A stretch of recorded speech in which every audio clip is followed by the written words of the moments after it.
on step 4. You guys haven't told me it's not step 4, so that's what we're going to go with. We got to find the Jacobian.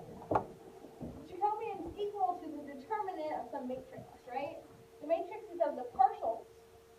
What partial do I take first?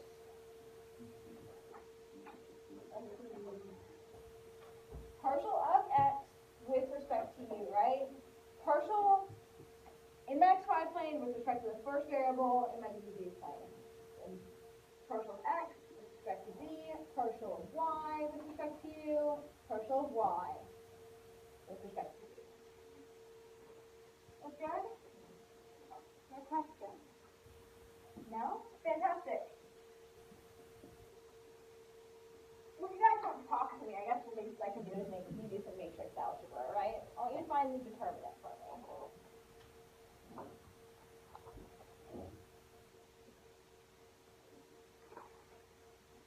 Don't overthink it.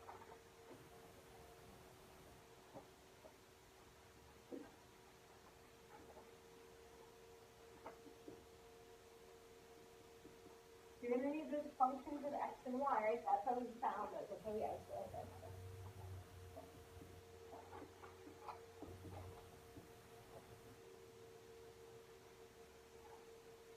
I can't remember. X was equal to 1/2. What was it? And then y would u minus b? Yeah. This is actually a pretty fantastic thing to take partial derivatives of. What's my first partial going to be? 1/2, right? Because I'm going to take this with respect to u. B is a constant, it drops off. U goes to 1, I get 1/2. Awesome. What's my second partial going to be? 1/2, there's a lot of diversity in this one. First partial of y with respect to u, 1/2. My next partial is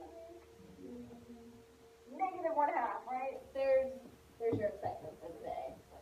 Okay, so I take the determinant, I multiply on the diagonal, 1/2 times negative 1/2, right? I mean negative 1/4 minus the other diagonal, negative 1/4, looks like I get negative 1/2. Now the one thing we didn't talk about last time is that when we take these volumes, when we're taking these double, later triple integrals, we need to make sure that this Jacobian has two properties. First of all, this is only going to work if the Jacobian is non-zero. It cannot be 0. Why can the Jacobian not be 0? Why would that suck? Why would it invalidate everything?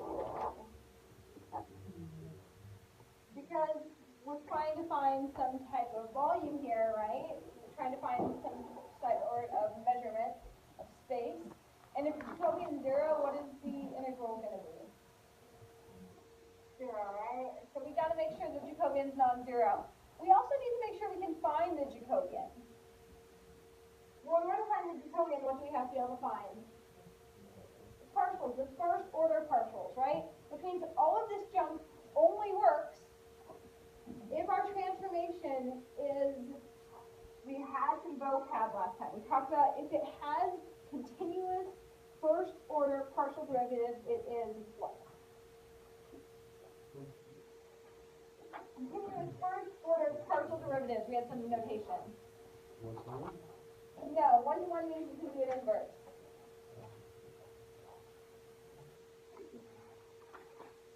There's fancy. Had a big letter and a number.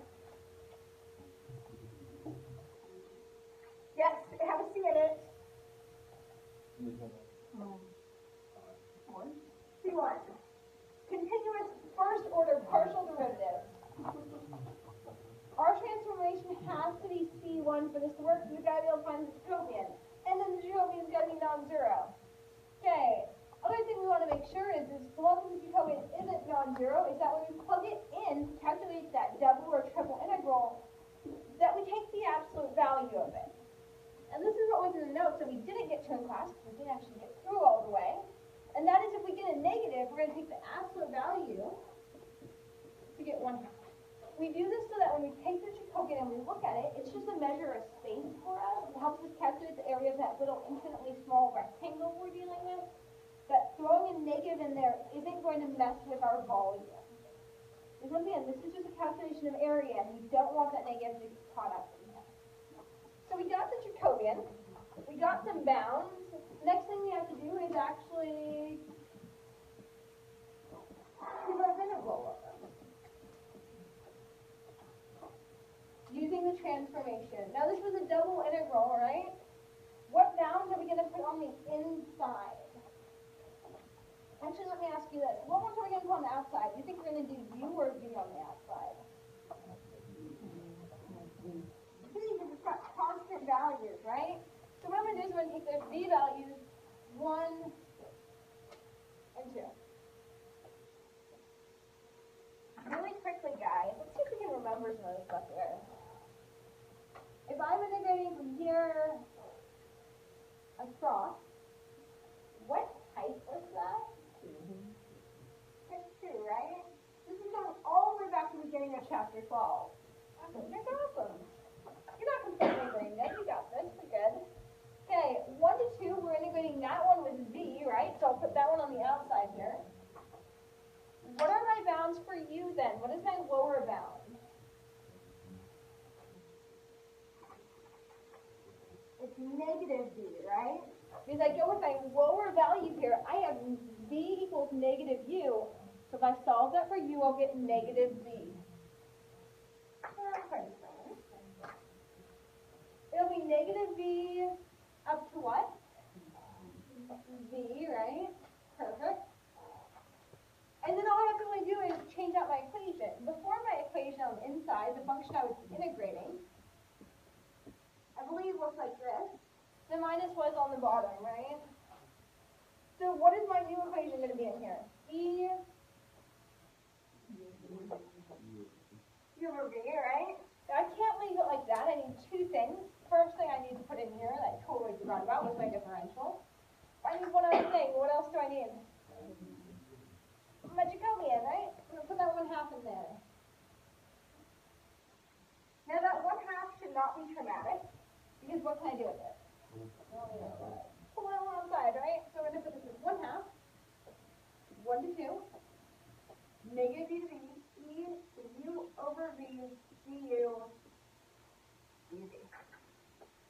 Could you integrate this?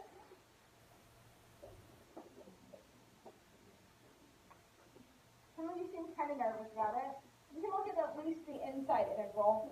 This inside integral isn't actually that bad because I can rewrite this as E to U times 1 over V, right? What is 1 over V when I'm doing the center integral? Constant, right? So I can treat this just as a constant here. The U is the one that actually matters. Do you guys want me to do the first step or do you want to leave it? Good? Okay. So basically here, what we did is we took something that was really complicated, something we couldn't actually integrate, and translated it over. The difference on the one on your homework, which I'm also going to send home with you again since you apparently have not the time with it, the main difference here is that you have 3 bounds. So when you look at your 3 bounds, just really quickly here, when you look at your 3 bounds, you only have to actually translate 3 equations over. Once you've translated them over and you get your new image, to be honest, I can't remember how this one looks.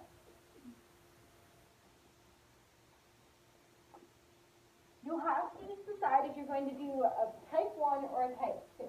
The setup is once again back from the beginning of chapter 12. So as far as translating the bounds over, you're just going to have to do one less. Question? Huh? Yeah, that's right. I can't remember what it was like. I'm just skeptical of that. Good question. Okay, so guys, the big thing here is if we can do this with double integrals, that's what we can do with. Triple integrals. So let's look at the same thing with triple integrals.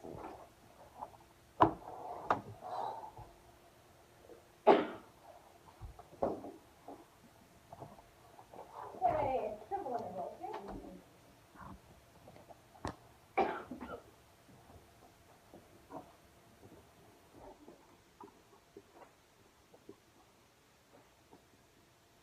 Well, first of all, we need to talk about exactly what we're translating point x, y, z. And before we had x and y, right, and it went to u, v. Anyone know the next letter we add in? W, exactly right. And so what we end up with here is we have s over here, r over here, and we're just translating between the two of them. Now the important thing is our function, t, takes us from s to r, and t inverse takes us from r back to s. That kind of runs backwards is what we did before. The same type of thing is going to apply though, and what we're really curious about here is not the transformation itself, but this whole integral jazz, this whole integral idea. Well, let's see here. To do the integral, we'll have to convert over. Okay, we'll need three equations, right? We'll have to find our bounds. We'll use our three equations. We'll draw it out. We might not draw it out. So this thing kind of sucks. And then after that, after we find our bounds, what's the next thing we do? We gotta find the Jacobian, right? So what we need to do is redefine the Jacobian for functions of three variables.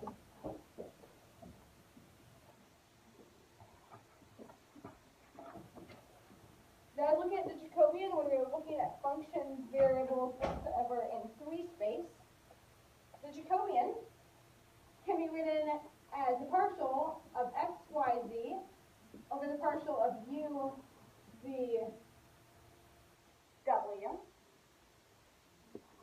Some nice notation to put this over here. And let's talk about what it's going to be. It's still going to be a determinant, right? That shouldn't change. What is the first row going to correspond to? Partials of x, right? First partial I'll take of x.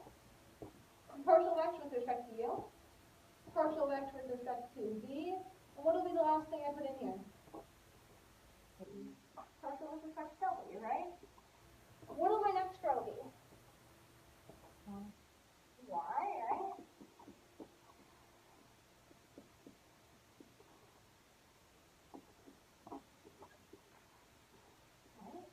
What's our next partial?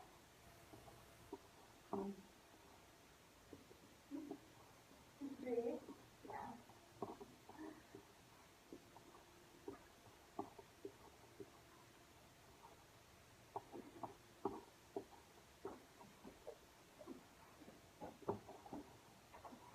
So, you guys, if we can do this, do you think it stops? I mean, when you go into your real world applications here, when you guys are looking at functions of 20, 30, 40 different variables, if we're talking about, you know, material strength, flex, tolerance, as far as materials for airplane wings, you're going to have so many variables, you can calculate Jacobians as big as you want.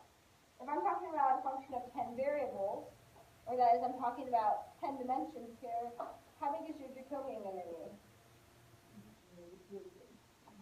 If I have 10 different variables here, how big is it going to be? It's going to be a 10 by 10 matrix, right?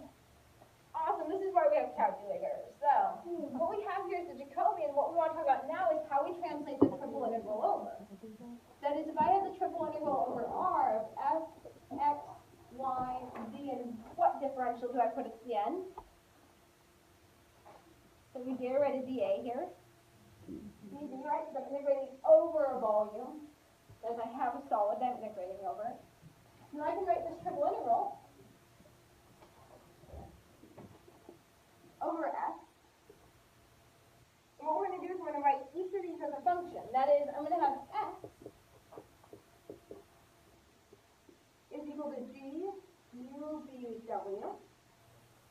That is, x is a function of u, v, and w. We'll write y is equal to h u, v, w.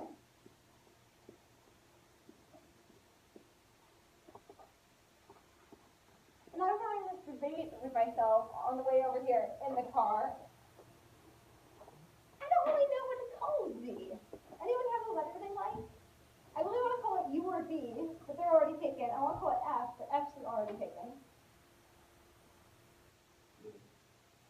J? J makes me think vectors, though. That makes me nervous.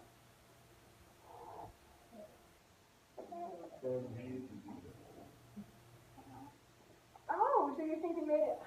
I'm okay with that then. Sure, why not?